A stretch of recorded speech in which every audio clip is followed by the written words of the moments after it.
कि अगर बाहरी की बात करेंगे तब तो कल टाटा स्टील भी बाहरी हो जाएगा। तो धर्म के नाम पर देश का बंटवारा हुआ, तब इरफान अंसारी जी तो देश के बाहरी व्यक्ति हो गए और उन्हें तो माफ़ी मांगनी पड़ेगी। भारत की एकता, अखंडता, संप्रभुता के सवाल पर कांग्रेस चुप रहती है कि वंदे मातरम के गीत ये लोग गा नहीं सकते हैं। सुजलाम सुफलाम मलया सीतलाम के नाम पर इनको विरोध है। जनगण मन अधिनायक जय है गाते जरूर हैं लेकिन इम्प्लीमेंट नहीं करते। ये कांग्रेस का चरित्र है। तंत्र के मंदिर में आज नमाज अदा करने के लिए अगला कमरे दे दिया गया है। कल लोग कहेंगे रामायण पढ़ने के लिए करेंगे, कल कोई कहेगा गीता पढ़ने के लिए कहेंगे, कल कोई कहेगा मैं सरना का नियम कानून को लागू करूंगा, कल कोई कहेगा गुरु ग्रंथ साहिब का अलग हमें कमरा आवंटित कर देंगे। दुर्गा पूजा में भोग वितरण के नाम पर किस प्रकार नंगा नाच हुआ। मंदिरों पर अगर भोग नहीं वितरण होगा तो क्या शराब बिक्री होगा? कि शिवू का अर्थ क्या होता है, हेमंत का को बताना चाहेंगे हेमंत का अर्थ क्या होता है। उनके यहाँ गीता नाम मिलेगा, उनके यहाँ सीता सोरेन मिलेगा, उनके यहाँ हेमंत सोरेन मिलेगा। वोट बैंक की राजनीति करने के लिए, लोगों को मुस्लिम तुष्टीकरण नीति को बनाने के लिए ये लोग कि हिंदू से हम अलग हैं, हम इतना हिंदुओं का विरोध करते हैं इसलिए हमें वोट दो, इस प्रकार की राजनीति करते हैं।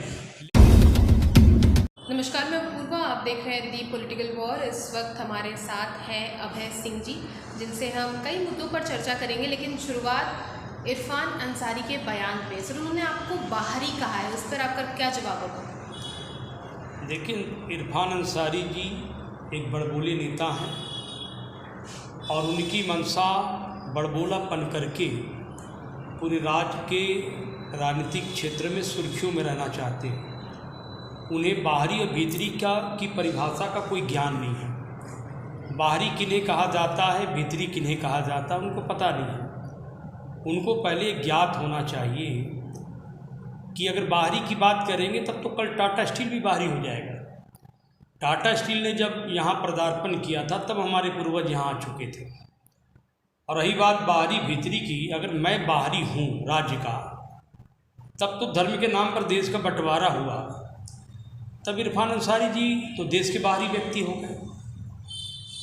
तो सवाल क्या है कि सवाल यह है कि बड़बोले नेता बोलते रहेंगे और उन्हें तो माफ़ी मांगनी पड़ेगी। बाहरी बोल करके उन्होंने लोगों को बेइज्जत करने का कार्य किया है। अगर वो माफ़ी मांगते हैं, नहीं तो मैं जमशेदपुर के जिला के उपायुक्त जमशेदपुर को पत्र लिखूंगा और अपने डोमिसाइल को क्लियर करें कि मैं बाहरी हूँ कि भीतरी हूँ। अब बाहरी हूँ तो किन कारणों से, भीतरी हूँ तो किन कारणों से, उसके बाद में प्रशासन की रिपोर्ट आने के बाद तब उसके बाद मैं न्यायालय की शरण में जाऊंगा अगर ये माफ़ी नहीं मांगते तो। सर, आपने लगातार कांग्रेस पर भी काफ़ी हमला बोला है उनके बयान के बाद। कांग्रेस का चाल चरित्र दुनिया के लोगों ने देखा है। कांग्रेस देश को खंडित विखंडित करने वाली राजनीति करती है, जातिवाद की राजनीति करती है, धर्म के नाम पर लोगों को लड़ाई करने की राजनीति करती है। आज भारत की एकता, अखंडता, संप्रभुता के सवाल पर कांग्रेस चुप रहती है। 370 धारा के मुद्दे पर चुप रहती है, राम जन्मभूमि के मुद्दे पर चुप रहती है, 3 तलाक के मुद्दे पर चुप रहती है, कश्मीर के नाम पर चुप रहती है, मेघालय के नाम पर चुप रहती है, अरुणाचल के नाम पर चुप रहती है, मणिपुर के नाम पर चुप रहती है। मेरा यह मानना है कि यह पार्टी केवल भारत को खंडित करने का प्रयास करती है। इनके कार्यकर्ता खंडित करने का प्रयास करते हैं। ये वंदे मातरम के गीत ये लोग गा नहीं सकते हैं। सुजलाम सुफलाम मलया सीतलाम के नाम पर इनको विरोध है। जनगण मन अधिनायक जय है गाते जरूर हैं लेकिन इम्प्लीमेंट नहीं करते। ये कांग्रेस का चरित्र है। सर, इसी चरित्र के साथ कांग्रेस लगातार भाजपा पर कश्मीर में हो रहे हत्याओं पर सवाल खड़ा कर रही है। जिस तरह से प्रवासी मजदूरों के साथ वहाँ पे अन्याय हो रहा है, उस पर कांग्रेस लगातार निशाना साध रही है। देश की आज़ादी के बाद कांग्रेस ने 370 लागू किया, लेकिन आज तक 370 पर चर्चा तक नहीं कराया। कश्मीर में उग्रवादियों का, आतंकवादियों का 1990 से जिस प्रकार कहर रहा, कभी कांग्रेस के लोगों ने मुखर होकर के उसका विरोध नहीं किया। कभी क्या आपने देखा कि कांग्रेस के कार्यकर्ता कभी कश्मीर के नाम पर उन्होंने कभी धरना प्रदर्शन कभी किया हो, कभी राष्ट्रपति को ज्ञापन दिया हो, कभी देश के प्रधानमंत्री तत्कालीन कभी उन्होंने आवाज़ उठाई हो? कभी कांग्रेस के कार्यकर्ता किसी सीओ कार्यालय में के समझ में या बीडीओ कार्यालय या उपायुक्त कार्यालय के समझ उन्होंने कभी भी धरना प्रदर्शन कश्मीर के नाम पर किए हो। मेरा यह मानना है कि कश्मीर के नाम पर कांग्रेस ने हमेशा देश की जनता को गुमराह किया और जिसका कारण रहा कि वर्षों तक विश्व के मानचित्र पर भारत कश्मीर से अलग थलग रहा। लेकिन नरेंद्र भाई मोदी की सरकार बनी, 370 धारा हटा और आज कश्मीर को लोग गर्व के साथ श्रीनगर में, जहां पर लाल किले पर श्रीनगर के लाल चौक पर तिरंगा झंडा नहीं फहरा पाते थे, वहां पर आज कश्मीर के धरती पर लोग श्रीनगर पे झंडा फहराते हैं। यह सबसे बड़ी विशेषता है। और रही बात कांग्रेस, जब कांग्रेस के लोग ही संदेह करते कि 370 धारा हटेगा तो कश्मीर में उपद्रव होगा, और ये लोग बार बार प्रचारित प्रसारित करते हैं, भारत में नहीं बल्कि भारत के बाहर में, विदेशों में जाकर अपने देश के प्रधानमंत्री की बुराई वहाँ के जनमानस के बीच में करते हैं, दुनिया के अखबारों के बीच में करते हैं, भारत के आंतरिक मामला को वहाँ प्रदर्शित करते हैं। जिस कांग्रेस के शीर्ष अध्यक्ष का यह स्थिति है तो आम कार्यकर्ताओं की स्थिति क्या होगी आप जानते हैं। ये तो बात हो गई नेशनल लेवल की। स्टेट लेवल पे अगर हम आए, जेएमएम की सरकार है, विधानसभा में जिस तरह से नमाज के लिए एक अलग कमरा बनाया गया, उस पर भारतीय जनता पार्टी काफ़ी मुखर होकर बोल रही है। देखिए, सवाल क्या है कि लोकतंत्र के मंदिर में आज नमाज अदा करने के लिए अगला कमरे दे दिया गया है। कल लोग कहेंगे हम रामायण पढ़ने के लिए करेंगे, कल कोई कहेगा हम गीता पढ़ने के लिए कहेंगे, कल कोई कहेगा मैं सरना का नियम कानून को लागू करूंगा, कल कोई कहेगा कि गुरु ग्रंथ साहिब का हम अलग हमें कमरा आवंटित कर देंगे। जहाँ पर स्वर धर्म संभाव की बात होती है तो एक अलग धर्म संभाव की बात क्यों करते हैं। बात यह है कि जब आप तुष्टीकरण की नीति में जब यह काम करेंगे तो भारतीय जनता पार्टी इसका विरोध तो करेगी, और भारतीय जनता पार्टी ने विरोध ही नहीं किया बल्कि विधानसभा को घेराव किया, लाठी डंडा लोग चला करके इस व्यवस्था को रोकने का प्रयास किए। अंततः सरकार को झुकनी पड़ी और एक कमेटी बनाई गई और कमेटी बनाकर इसकी जांच करके इसका प्रतिवेदन सौंपने के लिए भी कहा गया है। तो सर, क्या आप आरोप लगा रहे हैं कि फिलहाल की झारखंड की सरकार वो तुष्टीकरण की राजनीति करती है? बिल्कुल करती है। पूरे राज्य में देखिए, दुर्गा पूजा में भोग वितरण के नाम पर किस प्रकार नंगा नाच हुआ। मंदिरों पर अगर भोग नहीं वितरण होगा तो क्या शराब बिक्री होगा? यह सरकार को सोचना होगा। मंदिरों पर रोका गया, मंदिर में लोग कतार होकर के प्रसाद लेने के लिए खड़े थे। आज पूरे झारखंड में देखे कि शराब की दुकान में अत्यधिक भीड़ रहती है, मॉल में, रेस्टोरेंट में शराब की दुकान, फिर उसके बाद स्कूल कॉलेज खुल गया। लेकिन सवाल अब ये होता है कि सरकार केवल लोगों को, हिंदुओं को परेशान करने के लिए काम की। पूरे दुर्गा पूजा में लोगों ने देखा कि किस प्रकार प्रशासन में बैठे हुए लोग, शीर्ष में बैठे हुए लोग नंगा नाच किए। लोगों की यही थी कि हम दुर्गा पूजा में जनता को परेशान करें, भक्तों को परेशान करें और अपनी सरकार को मदद करें, सरकार को हम खुश रखें, वो प्रसन्नता हो। और यही कारणों से मैं स्पष्ट कहना चाहता हूँ, मुस्लिम तुष्टीकरण नीति किया है।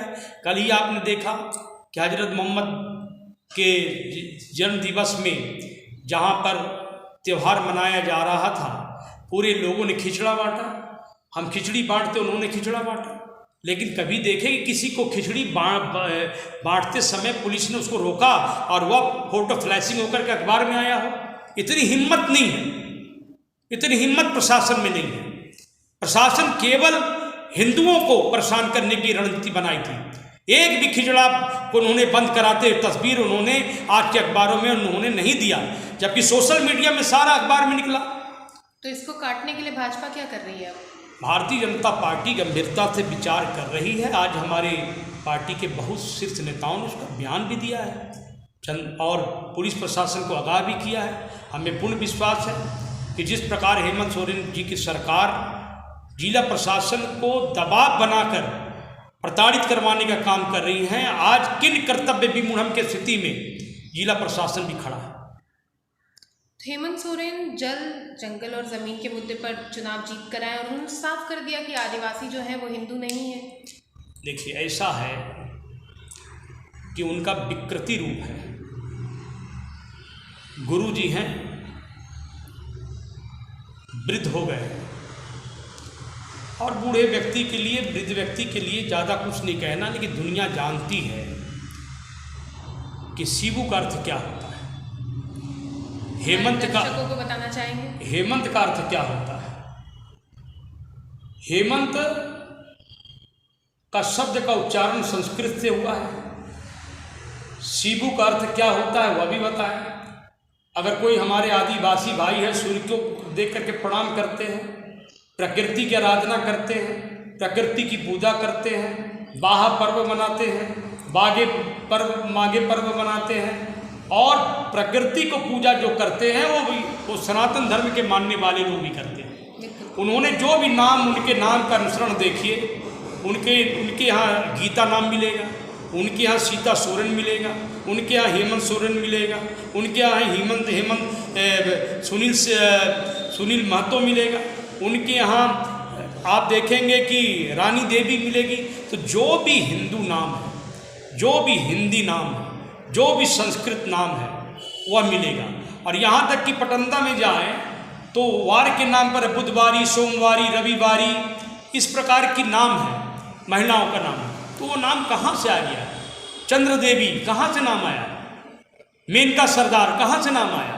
तो मेनका यानी भगवान से आधारित, राम सिंह मुर्मू भगवान से आधारित, विभीषण सरदार नाम से आधारित। कई ऐसे हमारे कार्यकर्ता हमारे बीच में हैं। लेकिन वोट बैंक की राजनीति करने के लिए, लोगों को मुस्लिम तुष्टीकरण नीति को बनाने के लिए ये लोग कि हिंदू से हम अलग हैं, हम इतना हिंदुओं का विरोध करते हैं इसलिए हमें वोट दो, इस प्रकार की राजनीति करते हैं।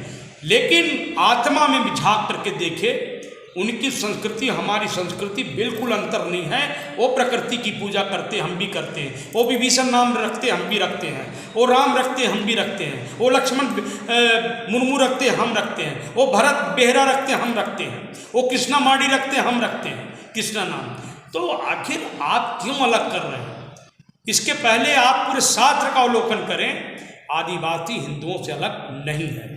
झारखंड में खासकर धनबाद की जिम्मेदारी आपके ऊपर है, तो धनबाद में फिलहाल आप कौन कौन सी ऐसी समस्याएं देख रहे हैं जिससे लोग जूझ रहे हैं वहाँ पे? देखिए, सबसे बड़ी समस्या ये सरकार है।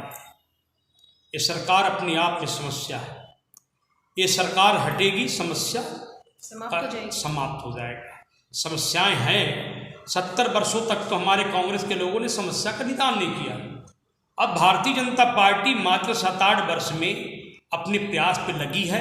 अब पूरे देश के विपक्ष मिलकर नरेंद्र भाई मोदी को अपदस्थ करने में लगी है। क्या कभी आपने देखा कि अमेरिका के राष्ट्रपति कभी भारत के राष्ट्रपति के इंतज़ार करते हुए? लेकिन समय वैसा आ गया कि भारत के राष्ट्रपति, भारत के प्रधानमंत्री का इंतज़ार अमेरिका वासी करते हैं। अखबार के बड़े बड़े पन्नों में प्रथम पृष्ठ में हमारे देश का स्वाभिमान लिखा जाता है। इतना बड़ा कोविड-19 में हमारे 80 करोड़ से ज़्यादा लोगों को वैक्सीनेशन हो गया, जबकि किसी देश की आबादी 1 करोड़, 1.5 करोड़, 2 करोड़, 3 करोड़, 4 करोड़ की आबादी अफगानिस्तान आज परिपूर्ण नहीं है। लंका बगल में फुल डोजेज नहीं हुआ, नेपाल में नहीं हुआ, अमेरिका 32 करोड़ का देश में नहीं हुआ, ब्राज़ील है 17 करोड़ का देश का नहीं हुआ, रसिया में नहीं हुआ। तो अब आप सोच सकते हैं कि भारत की आबादी 135 करोड़ में 80-90 करोड़ लोगों को वैक्सीनेशन हो गया।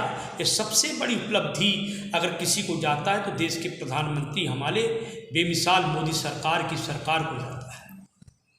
बात करें अगर आपकी, तो लोगों के नेता अभय सिंह फिलहाल लोगों के लिए क्या करने के बारे में सोच रहे हैं? देखिए, मैं तो कुछ करूँगा, पार्टी का दिशा निर्देश जो होगा। मैं एक सामान्य कार्यकर्ता हूँ, सामान्य बात करता हूँ, पार्टी के नीति सिद्धांत में चलता हूँ, पार्टी के विचार को आत्मसात करता हूँ। पार्टी जब कहेगी, जिस उद्देश्यों से लगाएगी, झाड़ू मारने से लेकर कोई भी कार्य अगर पार्टी देगी, मैं पार्टी के हर कदम पर करने को तैयार हूँ। और पार्टी झारखंड के बारे में क्या सोच रही है आगे? पार्टी झारखंड में यही है कि झारखंड में सरकार बदले, जनता की सरकार बने, जनता की भावनाओं की सरकार बने।